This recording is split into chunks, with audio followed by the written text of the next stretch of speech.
des enfants à la place des crayons, OK?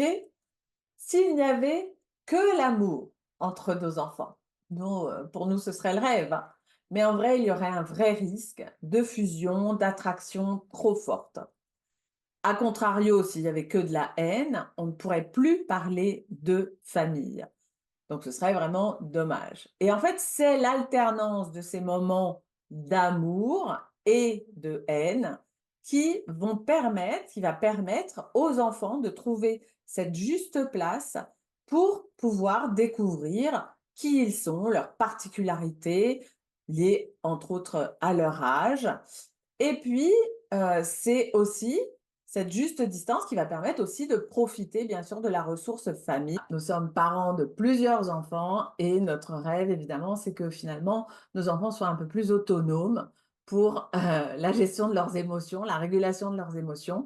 Et donc avec APECOM, nous avons créé, cette roue, voilà, que, nous proposons, de pour accompagner vos enfants. Et du côté jaune, en fait, alors évidemment, vous allez être mis à contribution pour accompagner l'apprentissage de l'utilisation de cette roue. Mais côté jaune, hein, donc là, l'enfant va pouvoir découvrir quel est le besoin qui se cache derrière ce qu'il ressent. Donc, vous voyez, il y a des petites phrases du type c'est pas juste. Eh bien là, on peut se dire qu'il y a probablement un besoin de justice ou alors ah oui, mais je suis moins bien que mon frère ou que ma sœur. Il y a probablement un besoin de valorisation derrière.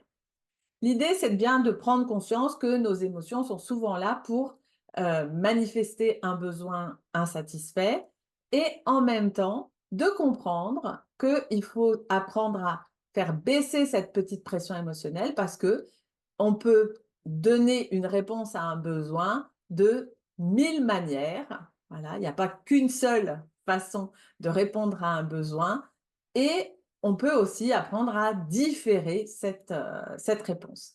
Donc derrière, nous voici rendus à la deuxième partie de cette conférence, les conflits. Pour se mettre d'accord, les conflits sont inévitables. Ah, oui, ils sont inévitables, mais en même temps, nous allons découvrir qu'ils ne sont pas que négatifs. En effet, c'est à partir de conflits, souvent, que l'enfant se découvre, hein, découvre par exemple des qualités de négociateur, des qualités d'écoute de l'autre aussi, hein, de ses besoins, et de trouver peut-être des solutions innovantes, justement, pour résoudre des conflits.